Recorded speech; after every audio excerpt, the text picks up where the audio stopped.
Watch out!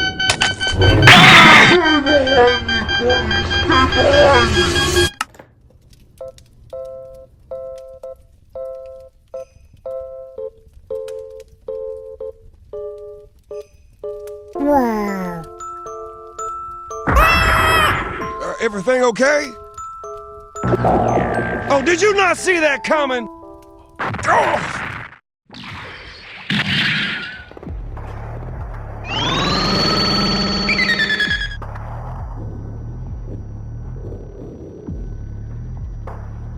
One shall stand, and one shall fall. You!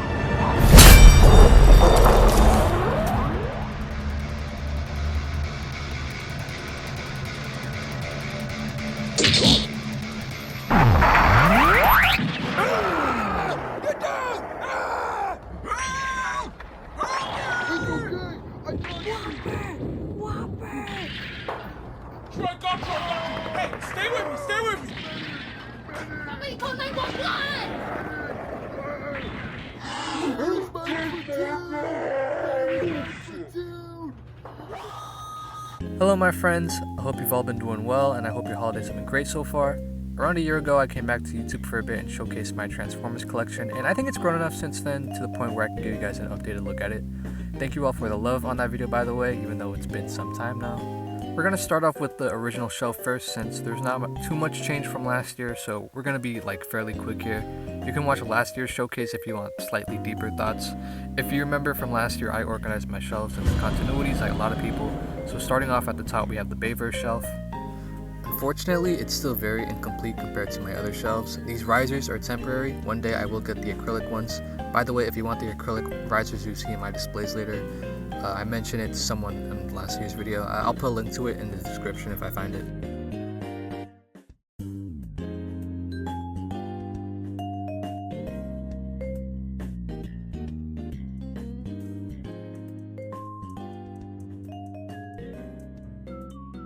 The only new figure here from last year is Studio Series Overload. Funny story, I actually found a bunch of these guys for like 16 bucks each after I bought them for like 40. Nobody wanted the reissue, which kind of sucks because I think he looks great. Not everyone is a fan of base insects designs, but I think it especially works here. The four arms, the mono eye, the hulking stature, I think he's definitely like my favorite movie Constructicon aside from like Long Haul.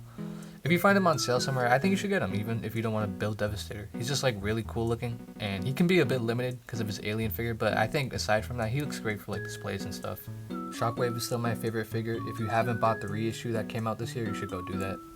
And while we're on the topic, I love SS32, and I know there's a reissue circulating, but don't get him.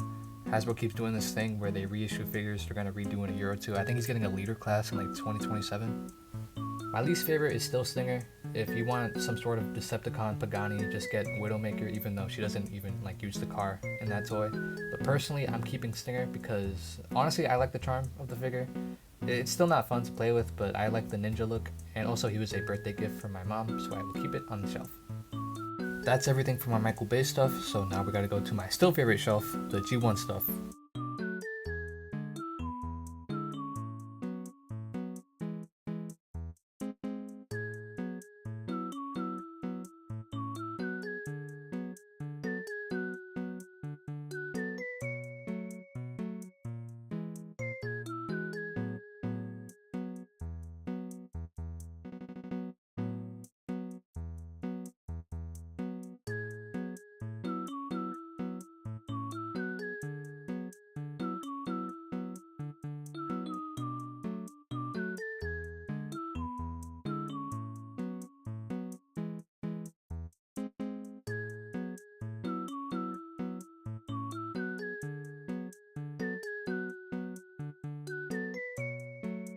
My GOAT is still SS86 Optimus, but Megatron's gotta be a second.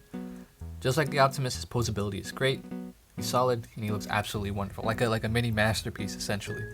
My only minor gripe is that his shoulders don't feel as proportionate as they should be. I think they have to be like a bit more raised or something, because it does look off if you really look at it, but it's nothing. By this guy. Wheeljack is new, he's okay. The colors on the Devastation one look a lot better than the beige white here, but I'm not gonna get another one to replace him. Lockdown is awesome. I think he's based off that one ROTF Deluxe, which is nice. He can be pulled apart because he's a reuse of AXEL grease, and I know there isn't really a canon reason for that kind of feature, but it's always fun when toys do that. I always appreciate that. Grimlock I haven't really played with, but I can tell he's more focused on display and scale.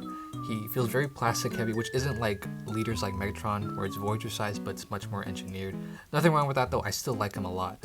I'm considering moving upstairs though, because he does take up a lot of space and it looks kind of odd, so. The last two shelves haven't changed at all, except for the fact that I did move some things around. My reboot movie shelf is still the same from last year, so feel free to look at it for just a bit.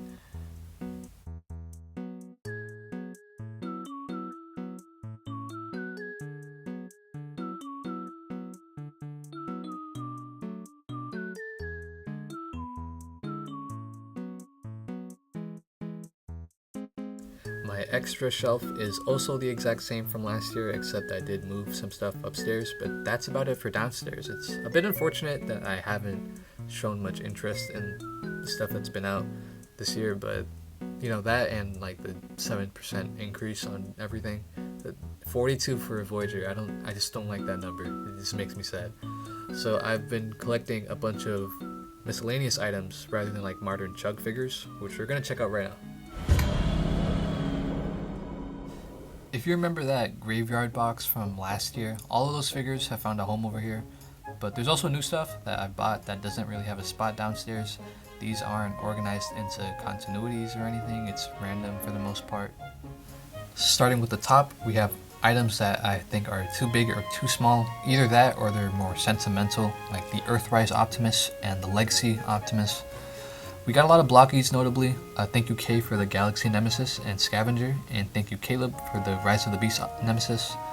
I built that earlier this year on video if you want more specific thoughts or just want to watch me put it together. It's on the channel.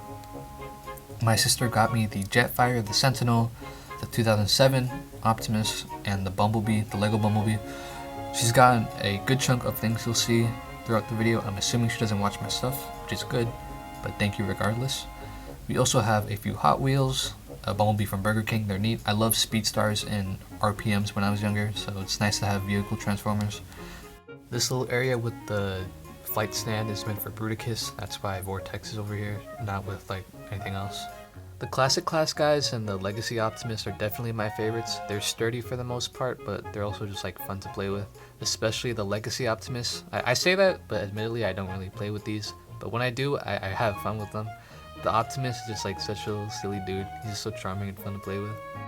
Least favorite has gotta be Lego Bumblebee. Designers tried their best, but goddamn, this was not fun at all. The build was not memorable.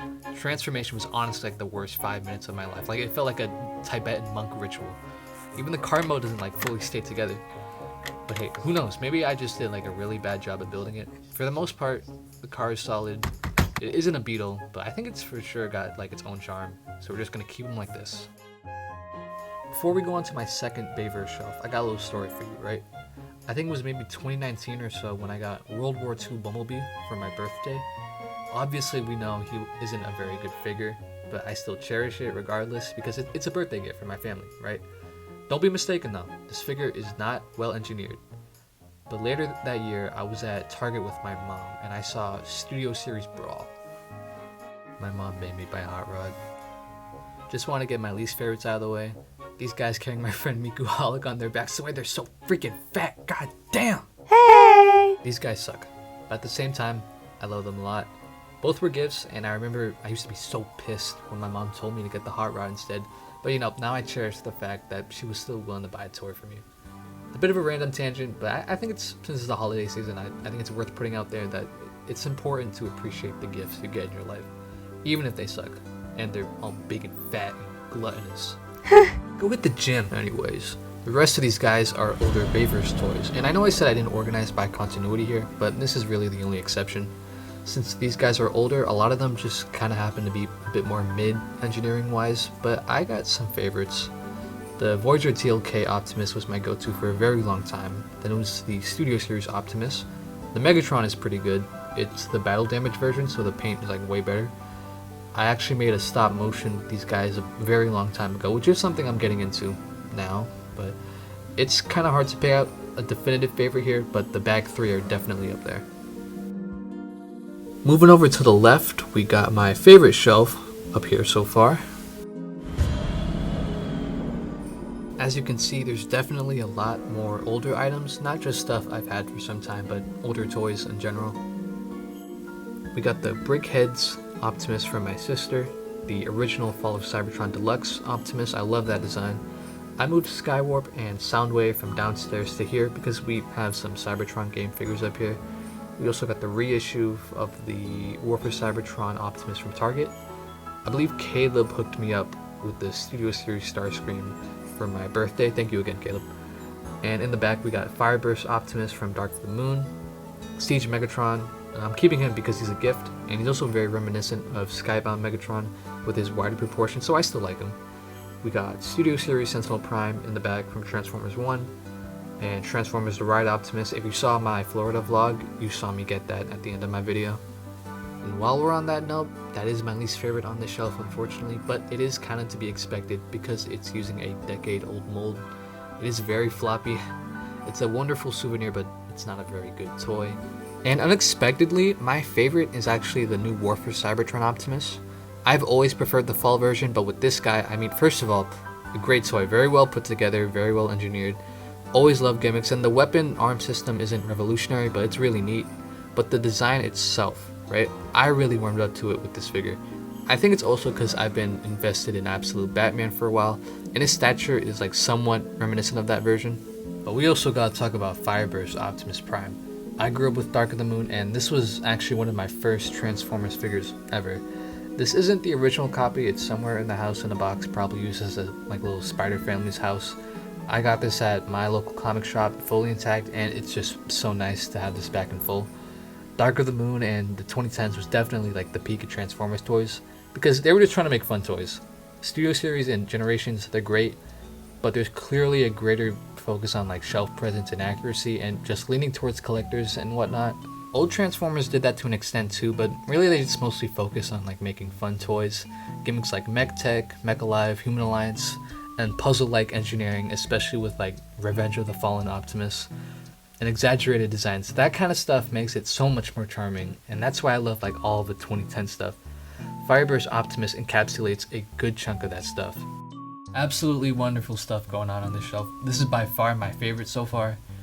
But that about wraps up the Transformer stuff, which leaves us with the Gundam shelf. And yeah, I'm not gonna lie, the Gundam part in the title is a bit of a stretch. They take a lot of time to build since I got a lot going on, and it's something I've gotten into more recently. So since this is the emptiest shelf, we're gonna be relatively quick with this one. And just a heads up, I don't consume any Gundam media yet. I'm not sure if I ever will be. I'm not terribly interested in the shows other than like the original and the 08th MS team.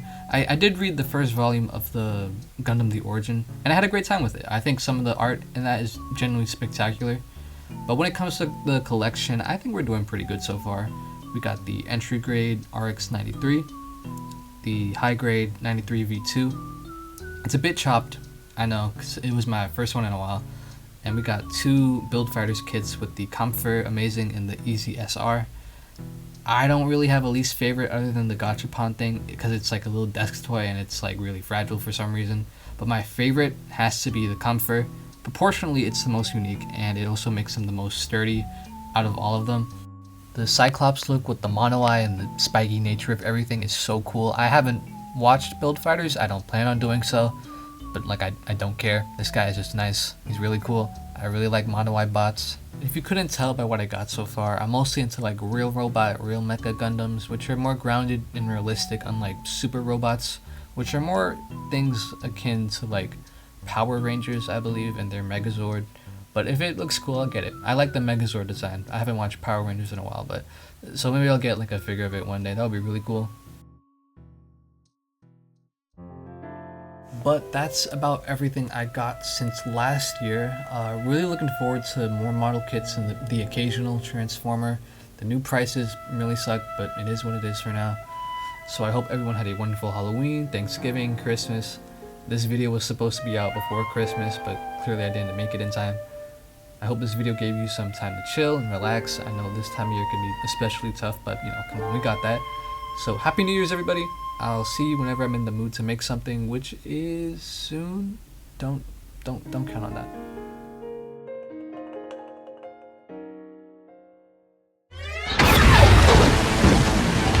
Your defeat here was foreseen by the ancients. What was it they wrote? The weak shall perish? Do not believe everything you read.